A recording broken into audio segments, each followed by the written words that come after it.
Have you ever caught yourself asking these questions in the middle of the night? Why do I keep loving people who hurt me? You know better. You've read the articles. You've listened to the advice.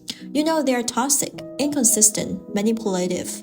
And yet, you feel that magnetic pull. You check your phone waiting for their text. You defend them to your friends. You give them one more chance, then one more after that. It doesn't make sense, right? You are smart, you are capable, you are not naive. So why does your heart keep choosing pain? If that sounds like you, this video is for you. Today, we are going to explore why we love people who hurt us and why breaking free feels so hard. Not just through psychology, not just through science, but through the stories, the philosophy, and the healing part that so many of us walk. Let's start with psychology. 1. Trauma bonds. Psychologists call it a trauma bond, a powerful attachment from when pain and affection are mixed together. Think about it. Someone hurts you, then apologizes, then showers you with love. That cycle wires your brain to connect pain with intimacy. The very act of being hurt makes the moments of affection feel more valuable. 2. Dopamine and intermittent reinforcement. The brain loves patterns, but it gets addicted to unpredictable ones. When love becomes hot and cold, when you don't know if today they hurt you or ignore you, dopamine spikes higher. It's the same pattern that keeps gamblers hooked at the slot machine. You are not addicted to them, you are addicted to the roller coaster. 3. Gaslighting. Gaslighting is another trap. It's when someone makes you doubt about your memory, your own feelings, and they tell you you're too sensitive. That never happened. You are imagining things, and slowly you stop trusting yourself. And when you don't trust yourself, you start clinging to them, hoping they will give you the truth. And 4. Attachment goons. Finally, our attachment style plays a huge role. If you grew up with inconsistent love, chaos feels familiar. For many of us, stability feels boring, even unsafe. So when someone gives us inconsistency, our nervous system whispers, this must be love. I know this pattern. Put this together, trauma bonds, dopamine spikes, gaslighting, attachment goons, and it's no surprise that toxic love feels magnetic. You're not crazy, you're not weak, you're human, and your brain has simply learned the wrong definition of love.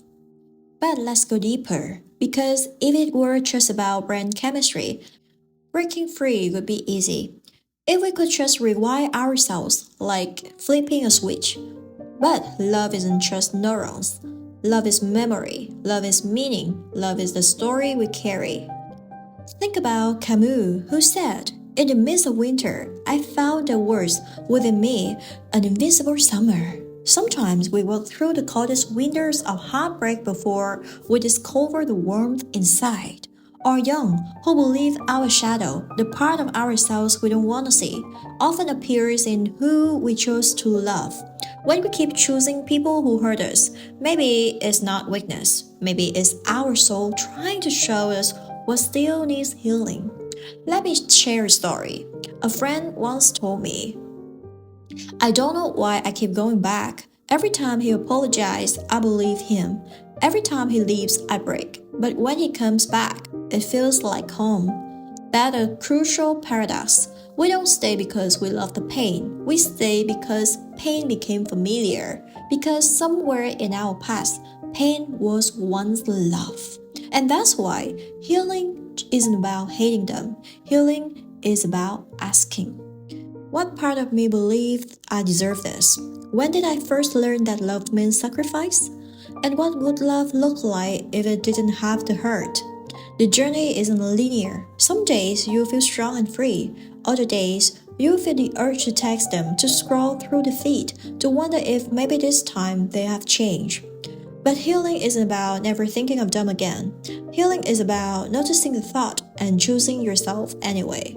Real love doesn't demand you suffer. Real love doesn't test your worth. Real love doesn't ask you to shrink, to beg, to plead. Real love feels like peace. And if you're still here, if this video resonates, It's probably because some part of your story has been echoed in these words. I want you to know something.